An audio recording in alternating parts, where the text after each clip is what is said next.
You hear the word copywriting thrown around all the time in the marketing space, but you might be wondering, what does it even mean? What does it mean as a business owner? And what do I do about it? Trust me, I've been there. A few years ago, I had no idea what copywriting even was. But now I work as a copywriter full-time, writing and consulting for businesses across the country. Basically, my job is to figure out what words will spread a company or business's message the most and end up making them the most connections and the most conversions, meaning more money. In today's video, I'm breaking down what copywriting even is, who needs it, and 3, how you can use it to get your offers flying off of the digital shelves, or physical shelves if you're an actual product-based business. Let's get started. Be sure to stick around to the end of this video to learn my 3 key ingredients for, oh my gosh, I need to buy this copy. So, copywriting essentially acts as a 24/7 sales representative or salesperson for your business. So while you're sleeping, eating, drinking, chilling, hanging with friends, copywriting is doing the work of presenting your offer and convincing people that they need your offer regardless of whether or not you're working at that given moment. But what does copywriting even mean? I struggle explaining it to friends and family on a daily basis who still don't particularly understand what I do, but I'm going to give it my best shot for this video. According to Wikipedia, copywriting is the act of writing text that persuades a certain group of people to take a particular action. A better way to describe it, in my opinion, is copywriting is the art and science of crafting words that inspires a particular group of people to take a desired action. But is that even relevant to you as a business owner? Yes, it is. Copywriting is actively doing the marketing work for you, regardless of if you're showing up on Instagram stories, if you're on the sales call, if you're hanging out in the DMs. They're the physical words or digital words that hang across all of your social media platforms or wherever you are online to describe what it is you do to the people that you want to work with and how they can start working with you. So here's a basic list of the different places where you can see copywriting pop up in your business. First up, your website copy. Your website is essentially the digital address for your business. So when potential customers and clients are done stalking your social media pages and binging your videos, they're going to want to learn more about what you're about, how to work with you, and if you're potentially the right fit for them. The first place they're going to go is your website. That's why the copy that's on your website is key for taking maybe clients, maybe customers, and turning them into yes, hell yes, I want to buy your offer customers. At the end of the day, the words on your website will convince potential clients that you're the right fit for the problem that they need solving, or maybe they should go with someone else. Here's an example of a website that I personally worked on for a client. The Prepared Student is an SAT and ACT and college prep tutoring company. And so this entire website is aimed at communicating the value of an SAT tutor and ACT tutor to a concerned and well-wishing parent who wants to make the best investment for their child. Now, based on this website, the parent is going to be able to figure out whether or not this is the right tutoring company for them and their family, or if maybe they want a different vibe for the tutor for their child. Second place you're going to see copy in your business, emails. I'm a big proponent of email marketing. If you see any of my social media, you'll know I'm consistently emailing my list on a weekly basis because I'm obsessed with it. Emails are one of the best ways for forming long-term, in-depth relationships with your potential clients and customers, especially as a service-based or personal brand-based business. One of the best parts about email marketing is that you're not competing for attention as compared to other social media platforms. When someone opens your email, that's literally all they see on their screen. They don't see other videos or reels or TikToks showing up out of nowhere. They're just focused on that one particular piece of content, i.e. what you've written right in front of them. And every email you send, regardless if you're promoting a service, if you're sharing a new piece of content, whatever it is a form of copy because you're hoping that the email that you send takes the reader a step further in terms of working with you and your business. That can be booking a discovery call, that can be inquiring for more information, that can be applying for a program, whatever it is.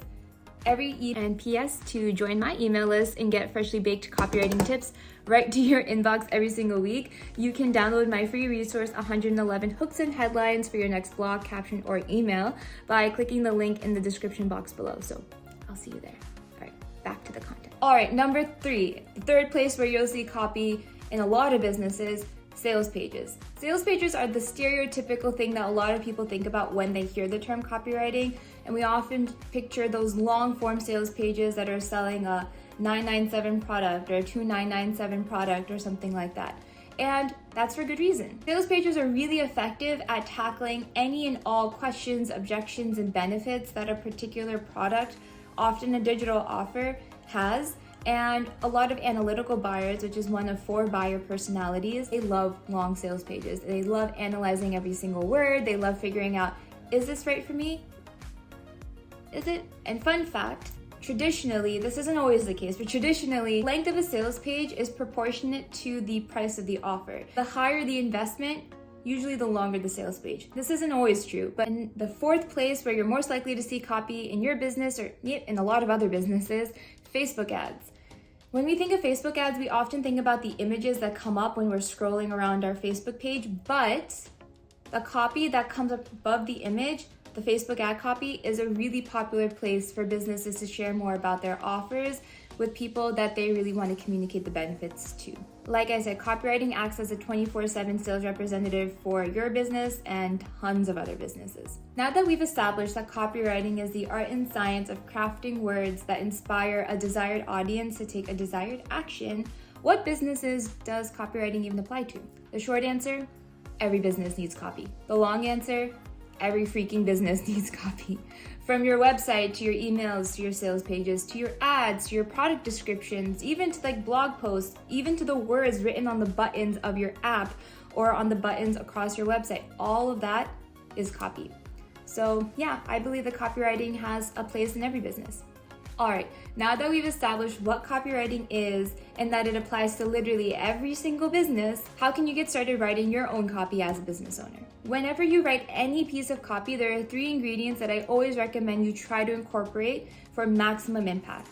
When you incorporate these 3 ingredients, your copy is going to go from okay to, oh my God, please take my money, I need to buy this copy. And it applies to everything from emails to websites to social media captions to ads. You get the picture by now. Ingredient number 1. Write to one person whenever you're writing a piece of copy. When you're writing about a particular offer, product, or service, you want to focus on writing based on the perspective of one ideal client or customer that you want to sell it to.